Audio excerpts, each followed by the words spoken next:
when you can reach anywhere, only to find you have nowhere to go. That is the most profound kind of being lost. Leon possessed the power of a god, yet dared only to linger in the ruins of his past until reality, in the most unexpected way, threw him a pass. Man, listen to that crowd. Sounds like heaven, right? 10 years. A whole damn decade. That was me. Number 23. Leon the Leap Carter. MVP. Could have gone pro. Should have gone pro. Then came one stupid jump. One loud pop in my knee. And just like that, the music stopped. Now the only crowd I hear is the one in this old tape. And the only thing I'm leaping over are stacks of overdue bills. I'm a repairman now. Fixing garbage disposals for people who probably never even went to a high school game. It pays the rent. Barely. I went to Old Man Goo's funeral last week. He was maybe the last person on earth who still called me MVP. Had to go. Felt like I was burying the last piece of evidence that I ever mattered. Didn't even notice the stupid paper stuck to my tool belt until I was on a job at the hospital. Some nurse's station AC was on the fritz. I was inside the wall, up to my elbows in wires and dust, thinking, man, I wish I could just phase through this mess and get to the other side. And then, I was. 1 minute, I'm surrounded by insulation. The next, I'm standing in the freaking hallway. A nurse dropped her clipboard. She just stared at me like I'd materialized out of thin air, which I guess I kind of did. I spent the whole night doing it, walking through my own damn walls. From the bedroom to the kitchen, it was insane. But for the first time in years, I didn't feel stuck. I felt fast again.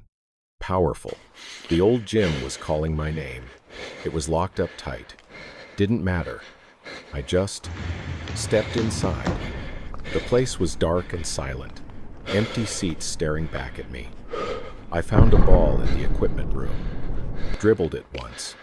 The sound echoed like a gunshot. I ran down the court, just me and the ghosts. I jumped from the free throw line, for a second, flying through the dark. I was 17 again.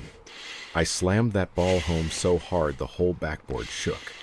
And then the echo died. And it was just me, a 8-year-old repairman panting in the dark. No crowd, no trophy, just me. When you can go anywhere, the first place you choose to go often reveals the deepest prison of your heart. Leon walked through concrete walls, yet remained trapped on that court from 10 years ago. But the real game was about to begin in a place he never expected.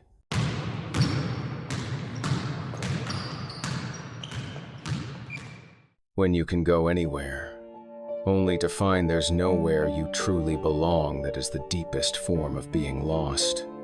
Leon possessed a godlike power, yet he remained trapped, wandering through the ruins of his past until reality, in the most unexpected way, threw him a pass.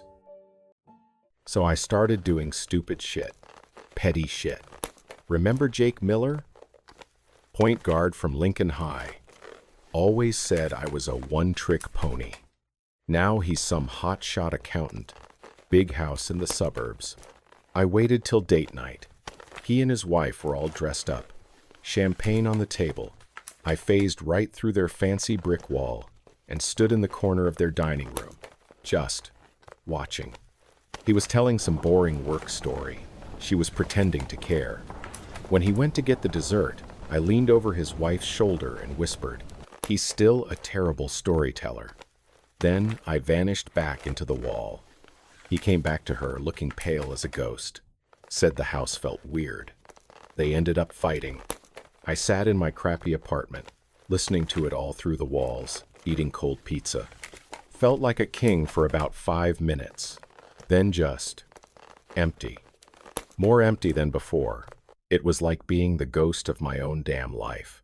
Haunting places I didn't even want to be. I was using this insane power to be a creepy pest.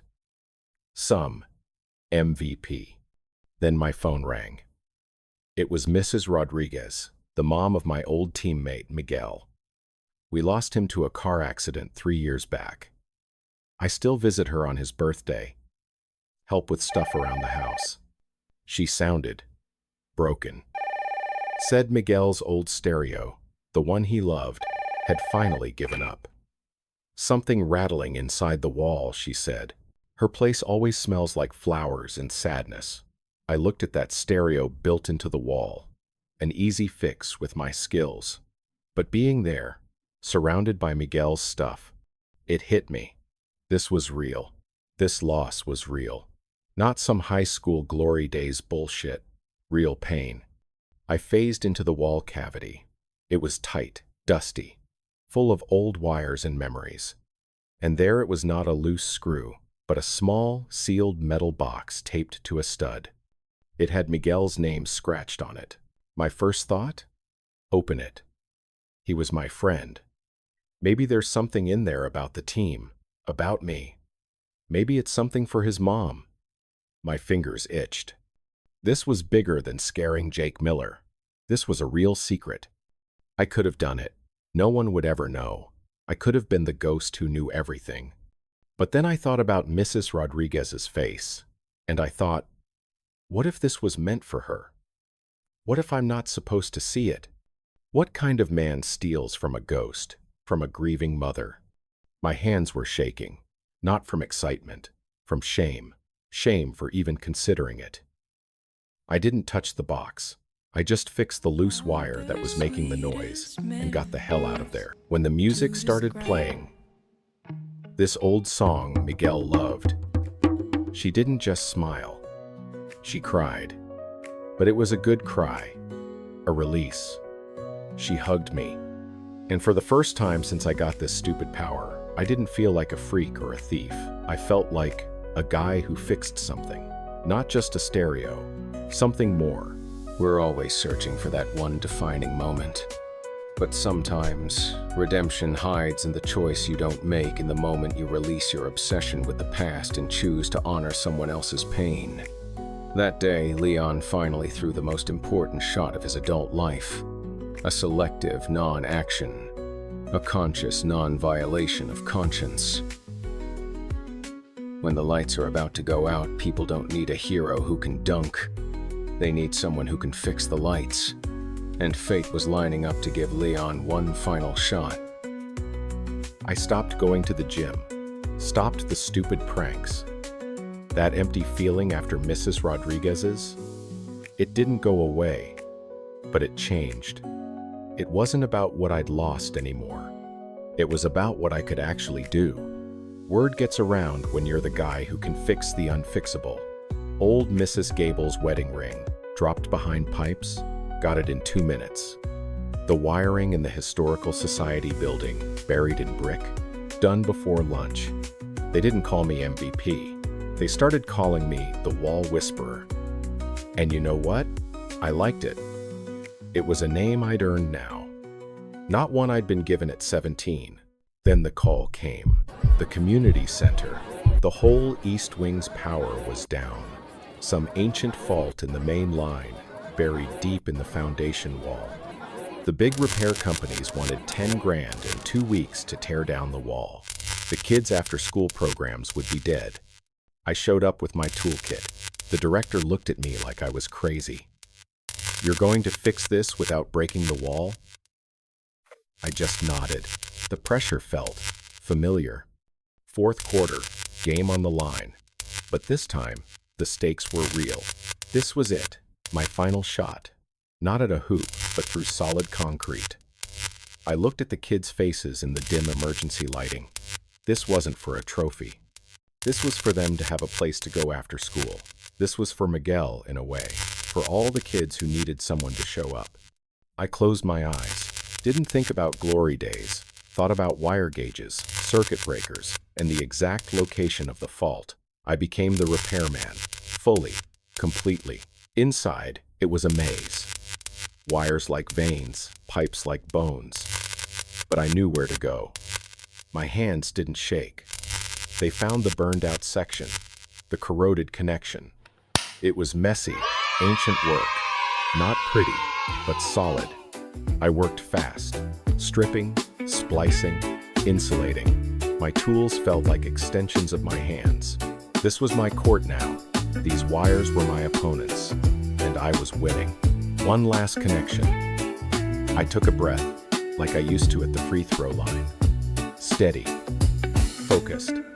This was for all the times I'd felt useless, for all the bills I couldn't pay, for Miguel, for me.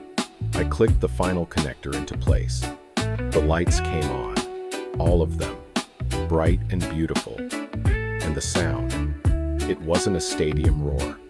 It was kids, cheering, laughing, real, alive, in the moment joy.